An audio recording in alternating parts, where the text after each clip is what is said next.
There's always one guy you have to wait for. Welcome to my first tutorial on Dota featuring Drow Ranger. Death comes silently. So Drow is a ranged unit, Go. I can't and hold she it is a for you. carry, which means at the end of the game she's going to be the most powerful unit of them all. But you have to be protected at the early portion of the game, otherwise you will die to people who have a stun or who have a gap closer like Ricky or Dragon Knight or anyone like that. Anyone who can stun you can kill you. Therefore, you have to use your team as a shield. Sorry, it's true. So don't mind if your team is dying, you just keep giving damage and getting as many kills as you can. Herp. Another key element of using Drow Ranger is the art of last hitting. Basically, last hitting is when you are the last person to hit a minion or creep and get the gold for it. So as you can see at the top where I'm farming that minion, I'll be the last one to hit it and therefore get the gold. Now one of the best ways to do this is wait until the minion's health is at about 5% and then shoot your arrow, because that will almost guarantee you get the kill. Yeah, he's up. Gleam of my home. Why? What's the video for? We have a weird team there. Okay, I cannot hear you, bro. I cannot hear you. You sound like a freaking chipmunk. I know. Taken. Basically, as Drow, you have to get gold, get items, and make sure you don't die. Herp.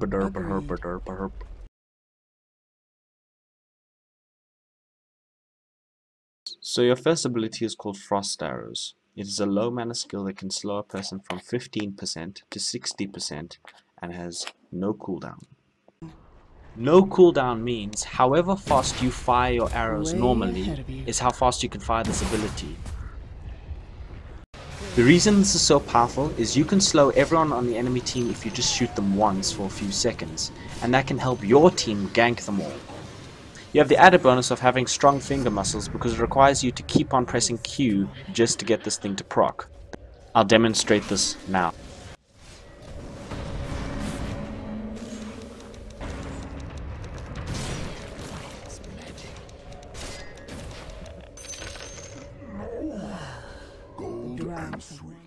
Your second primary ability is Gust. It is a silencer that can last up to 6 seconds, and it can knock back people for a maximum of about 1 second or 0.9 seconds if you want to get technical. I probably won't make a fart joke about this, but I am so tempted to. To battle. I can't not. Just look at it. It looks like a fart.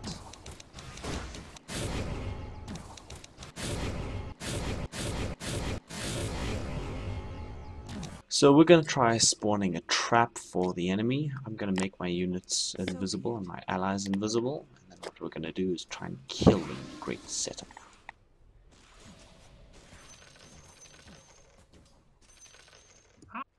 Good enough.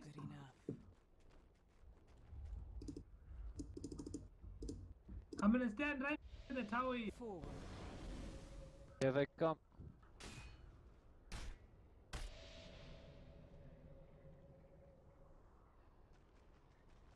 And I will use my stun. What now?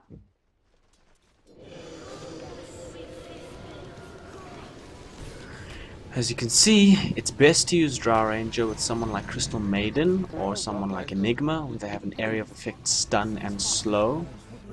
Crystal Maiden's ultimate here is especially good because it can damage the entire team and it slows them, while you can just go to the back and kill them. Well played. Damn, Drow, what do you. For these particular videos, I haven't focused so much on this ability, Precision Aura, but this basically gives ranged units added damage whenever it's activated and it costs no mana.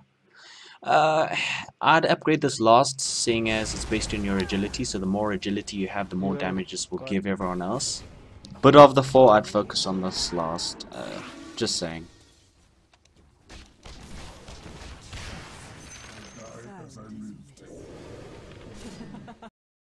Your last item is your ultimate ability. This Marksmanship increases your agility, which in turn increases your damage and your speed. Now, I don't need to tell you that 40 points to 80 points is an insane amount of agility. This ability is what makes Drow Ranger so potent late game. It'll increase your damage by so much that you'll just take out all the enemies. You have enough backing, but you'll just, you know, just take them out.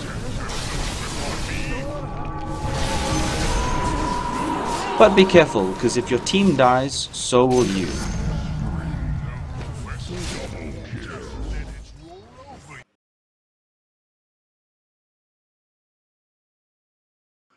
One of the most important items you can get for Drow Ranger is a thing called a Shadow Blade, which makes you invisible.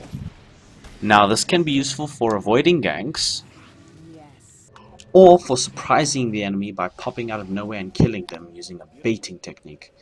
Simply put, one person is chosen to go and sacrifice himself and set up a trap while the other people come around and kill the enemies that will get baited. We set up one more trap together, Ursa and I. He's going to bait the enemy into only attacking him while I go behind the enemy, invisible, and silence them. Oh, there's two.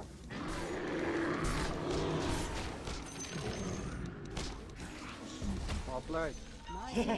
Oh, well. Now, I'm gonna farm a creep wave to show you the use of two items. The first item is called Catalyst, and this increases my critical chance. Critical chance means it increases my chance to do extra damage. Those red bubbles that appear, those red numbers, that's a sign that you've critically struck something.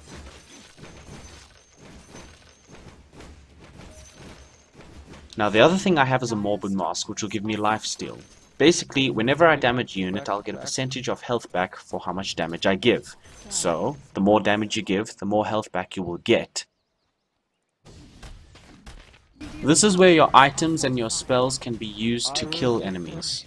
I'm using the frost arrows to slow them down, and I'm using my items to give damage. I'm coming.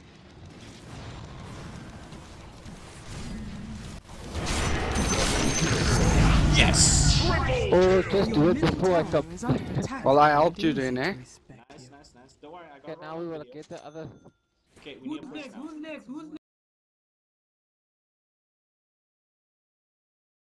Her primary attribute is agility, which means every 1 point she increases, she'll get damage and speed. She is strong late game, but she is very weak early game. She has high base damage due to her ultimate, and she has great ganking potential. However, she has no escape, so use her in a team. So it's the best idea. Get a support who has an AoE stun or an AoE damage ability. Use your team as a shield and do not go in alone. A good general strategy is to use your gust first to silence them, and then your frost arrows to slow them down and eventually kill them. Thank you for watching my video. Hopefully you'll be able to subscribe and like it maybe, and I'll see you next week.